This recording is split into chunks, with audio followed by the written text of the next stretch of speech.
Makinis, manipis, minsan madungis, pero masarap. Mwah! Ikis. Sexy time na. Sexy Mega! Yes, friend. Pag sinabi nung taong nangungutang pero di mo pinautang, pag sinabi niya sa'yo na binago ka na ng pera, ganyan ka na, palibasa ngayon may pera ka na, nag-iba ka na. Sabihin mo sa kanila, ha? Paano ako binago ng pera? Yung pera na yan, hindi nga yan tumatagal sa akin eh. Diba? Hindi ka tumatagal sa atin yung pera na yan eh. Sasahod pero hindi sasayad. Sa dami ng bayarin, dami ng pinagkakagastusan. Tsaka eto pa, kaming mga, sabihin ko sana, kaming mga may pera. Kaming mga may pera na hindi nagpapautang, wag nyo sasabihin sa amin na binago na kayo ng pera, ganyan na yung ugali ninyo, palibasa medyo nakaluwag-luwag lang kayo sa buhay. Hindi. Kung ako binago ng pera, sa tingin nyo ganito pa rin na itsura ko? Definitely hindi dapat, di ba? So, wag mo sasabihin binago ako ng pera, hindi lang kita pinautang kasi alam kong hindi ka magaling magbayad. Saan ka magaling? Magaling ka manghingi. Diba? Kaya alam nyo ako dati, no, iniisip ko, naku, magpo-post ako na nasa bakasyon ako, ganyan-ganyan, tas makikita ng mga nangungutang sa akin na ang sabi ko sa kanila, wala akong extra. Tapos eto ako nasa bakasyon. Dati iniisip-isip ko pa, nakakahiya. Pero nung na-realize ko na, teka lang, my wallet, my rules. So kung sinabi ko man sa'yo na wala akong mapapahiram, kasi sabi ko wala akong pera, wala akong extra, totoo naman yon, wala akong extra para tulungan ka. Pero sa mga luho ko, syempre meron. Pinagtrabahuan ko naman yun eh. Mga tao kasing ganun. Diba? Sasabihin, ala, hindi yan nagpahiram ng pera, tapos tingnan mo, nasa Japan.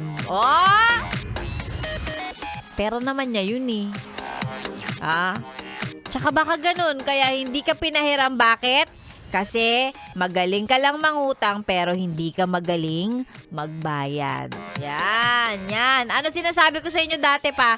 Pag nakahanap kayo ng mga kakilala, mga kaibigan na willing kayong tulungan, papahiramin kayo ng pera, dapat pagka ganun, magaling din kayong magbayad. Babalik nyo rin, babayaran nyo rin. Kasi later on, darating ang panahon, wala na kayong matatakbuhan. Bakit? Kasi nadala na sila.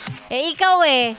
Diba? Sinabi ko sa yan. Sinabi ko yan sa mga dati kong adlib. Di ka kasi nakikinig. Ay nako, Sexy Mega pa rin po ang inyong kasama. At syempre, eto para sa mga nag-aabang ng pagkakakitaan nila. Yung iba nga ginagawa na tong ginagawa na tong hanap buhay. Nakikinig ng Yes FM maghapon magdamag. Tapos sali lang sila ng sali. And, we appreciate that. Kaya ikaw, kung kailangan mo ng pera, tamang stasyon ang pinakikinggan mo. Solid 100 Days of Christmas! Diba? Totoong masaya ang Pasko dito sa Yes FM. At habang nagka-countdown tayo ng mga araw papalapit ang mismong araw ng Pasko, kami dito, araw-araw, namimigay din ng 1,000. Ayan! Ako mga Yes friend, gaya ng sabi ko nga, ang kailangan nyo lamang pong gawin ay makinig ng Yes FM maghapon, magdamag, bahala ka. At pagka tsumempo na nung nakikinig ka, yung DJ na pinakikinggan mo ang mamimigay na 1,000, sumali po kayo. Dahil gaya nga din ang sinasabi ni Marcian, ang hindi sumasali, hindi mananalo. 'Di ba? Parang loto lang yan. Gusto mo manalo sa loto, di ka naman tumataya.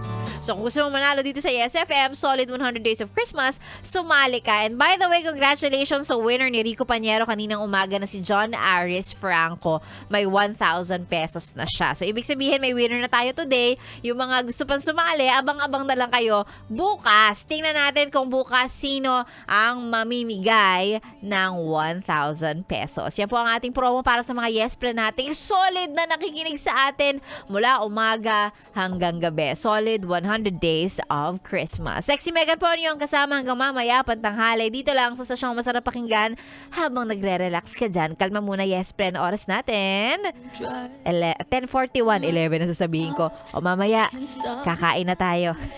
Ikaw ay nakatune in dito lang sa 101.1 Yes FM. Solid!